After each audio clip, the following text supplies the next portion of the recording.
The San Francisco Police Department made multiple arrests related to a violent retail crime series that happened in the spring. All the suspects arrested are teenage juveniles, and the investigation is still ongoing. NTD's Jason Blair brings us the details. In San Francisco, multiple juveniles were arrested for an organized smash-and-grab crime spree that involved 10 different incidents, all happening within 3 weeks. 3 of the suspects, aged 14, 15, and 16, are believed to be involved in all 10 of the thefts, which happened between March 18th and April 10th. All of the crimes happened in San Francisco, with some locations being hit more than once.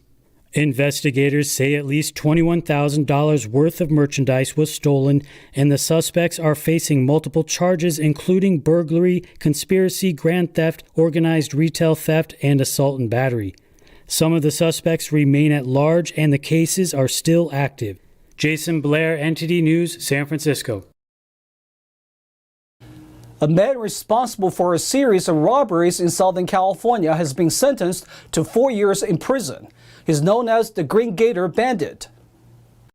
55-year-old Christopher Paul Daniels of Torrance was sentenced on Wednesday to 3 years and 10 months in federal prison. He admitted to robbing 3 banks in Orange County. The robberies date back to October 2021. Daniels was arrested in March. During the court hearing in April, he pleaded guilty to robbing a U.S. bank, a Chase Bank, and a Bank of the West. Authorities said Daniels was charged as a suspect in at least 8 other robberies. The FBI called him the Green Gaiter Bandit because of the green camouflage gator face and neck covering he wore in some bank surveillance photos. He has also worn gaiters or a mask in other colors or designs during robberies. San Jose police recovered over 60 firearms from a homicide suspect. The suspect has a criminal record and is already in jail. On Friday morning, the San Jose Police Department announced they seized over 60 firearms from 38-year-old Vu Tai, a homicide suspect. In May, officers responded to a firearm brandishing incident. According to the police, the suspect displayed a firearm in a threatening manner at a victim during a road rage incident. The suspect fled and was not identified at the time. After some investigating, authorities identified Tai, arrested him, and obtained a search warrant. They searched his residence on June 8th and found over 65 firearms. About 25 of them were illegal assault weapons, at least 2 were privately made, and 2 were stolen. Detectives also collected multiple high-capacity magazines and thousands of rounds of ammunition. Tai was previously arrested as a suspect in the city's 13th homicide this year.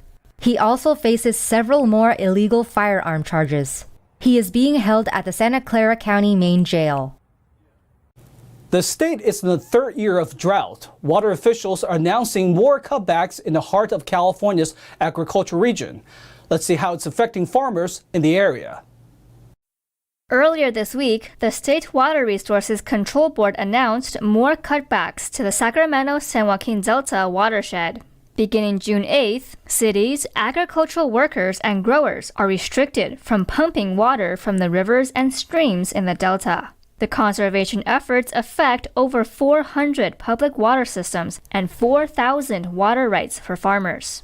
Farmers, already affected by several other state-imposed conservation efforts, will have to find other sources of water. California Water for Food and People movement said in a statement, "Without that surface supply to rely on during California's historically normal periods of back-to-back dry years, replacement groundwater becomes the only alternative for cities and farmers to survive." But not all are on board with mandatory conservation efforts. Steve Sheldon, president of the Orange County Water District, previously told the Epoch Times that this will lead to high prices. He said mandatory conservation will also reduce water sales to water agencies and would require increasing water rates to recover the same amount of revenue needed to operate a water agency. In response to the water cuts, the State Water Resources Control Board approved an agreement earlier this week. It will allow water holders to utilize the Upper Russian River watershed to voluntarily reduce water use and share their available water. Southern California-based Huifang told customers in an email earlier this year that it would pause sales of its famous Sriracha spicy sauce due to a shortage of chili peppers. The company said in an email that all orders submitted after April 19th would be fulfilled after Labor Day and would not accept any new orders this summer. It said that weather conditions are affecting the quality of the peppers and deepening the chili pepper shortage. The company said in a statement, "Unfortunately, we can confirm that there is an unprecedented shortage of our products. We are still endeavoring to resolve this issue that has been caused by several spiraling events, including unexpected crop failure from the spring chili harvest." The company sources its peppers from various farms in California, New Mexico, and Mexico. The halt in production applies to Hui Feng's signature Sriracha hot chili sauce, as well as its chili garlic and sambal oelek products. In a case regarding healthcare fraud, authorities reached an agreement with a doctor to pay millions of dollars for fraudulent billing. The schemes included services such as x-rays, ultrasounds, and routine medical injections. The doctor pleaded guilty. On Friday, the Justice Department announced that Los Angeles doctor Minis Kochumian has agreed to pay nearly $9.5 million to settle healthcare fraud charges.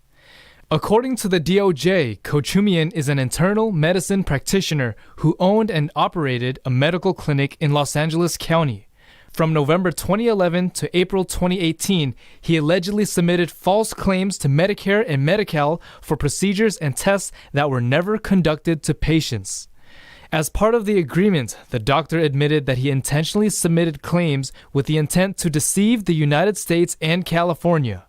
The lawsuit was brought forth in 2017 when two former employees filed a key TAM lawsuit against the doctor. This form of lawsuit allows them to get a share of the settlement.